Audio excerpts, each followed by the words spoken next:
ان تک پہنچایا۔ اس پر کفار شکست برہم ہوئے اور آپ صلی اللہ علیہ وسلم کو آپ صلی اللہ علیہ وسلم صحابہ کی طرح طرح کی تکلیفیں پہنچانا شروع کیا۔ جب کفار کی طرف سے تکلیف پہنچانے کا سلسلہ حد سے زیادہ بڑھ گیا تو آپ ہمارے نبی صلی اللہ علیہ وسلم صحابہ رضی اللہ عنہ کو حصبہ کی طرف سے ہجرت کرنے کا حکم دیا۔ چنانچہ چند مسلمان مرد و عورتوں نے حصبہ کی طرف ہجرت کی۔ وہاں کے بادشاہ نجاشی بہت نیک دل تھے۔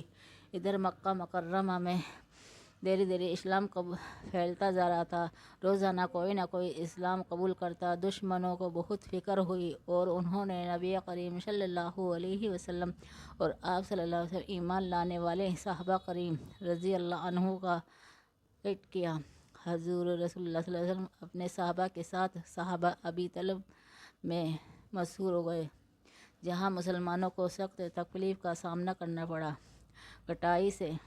گھاٹی سے نجات پانے کے بعد نبوت کے 10 سال آپ صلی اللہ علیہ وسلم مہربان چاچا ابو طالب کا بھی انتقال ہو گیا۔ ابھی چاچا کا غم تازہ ہی تھا کہ آپ کی وفادار جانشین بیوی حضرت خدیجہ رضی اللہ عنہا کو بھی وفات ہو گئی، جس کی وجہ سے ہمارے نبی صلی اللہ علیہ وسلم سخت صدمے میں پہنچ گئے۔ یہی وجہ تھی کہ اس سال کو آپ صلی اللہ علیہ وسلم نے غم کا سال قرار کر دیا۔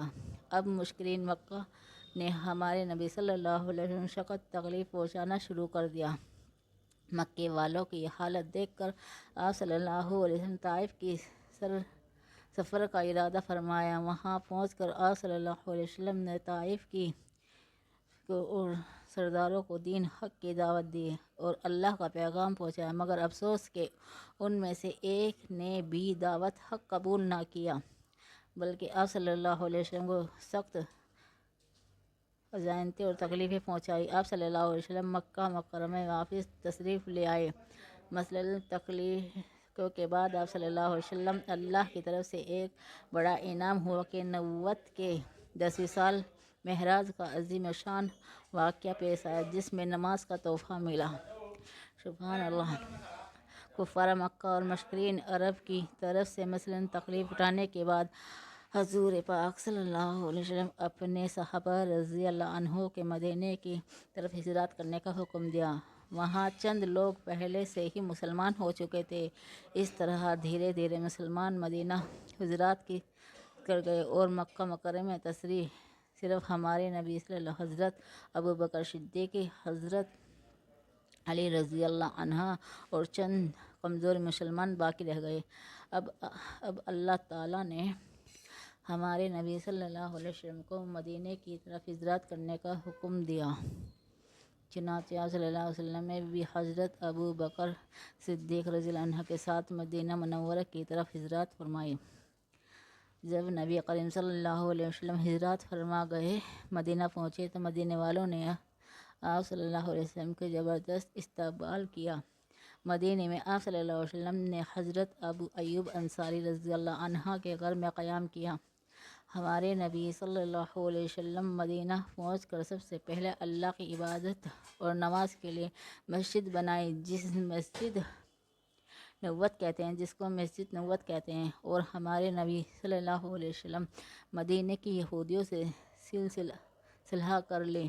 یہودیوں نے ظاہر میں صلح کر لی، لیکن وہ اندر ہی اندر جل رہے تھے۔ مدینے میں کچھ لوگ ایسے بھی تھے جو ظاہر میں کلمہ پڑھ کر مسلمان ہو گئے تھے، لیکن وہ اندرونی طور پر مسلمانوں کے سخت مخالف اور دشمن تھے۔ انہیں منافقین کہا جاتا ہے۔ ہجرت کے بعد دوسرے سال ہی مسلمانوں کو ایک بڑی جنگ لڑنی پڑی۔ یہ اسلام کی پہلی جنگ تھی۔ اس جنگ کو جنگ بدر کہتے ہیں، جس میں مسلمان صرف 313 تھے، جبکہ کفار کے 1000 کے قریب تھے۔ ان کے پاس ہر قسم کی جنگی سامان اور جنگی ہتھیار تھے۔ اس کے باوجود مسلمان اس لڑائی میں اللہ کی مدد سے جیت گئے اور کافر ہار گئے۔ بدکاری ایسے سال کے بعد احد کی لڑائی پیش آئی۔ اس لڑائی میں مسلمانوں کو سخت آزمائش کا سامنا کرنا پڑا۔ ہمارے نبی صلی اللہ علیہ وسلم کے 2 دانت مبارک بھی شہید ہو گئے تھے۔ اللہم ارنی، اور آپ صلی اللہ علیہ وسلم کے 70 ساتھی بھی شہید ہوئے۔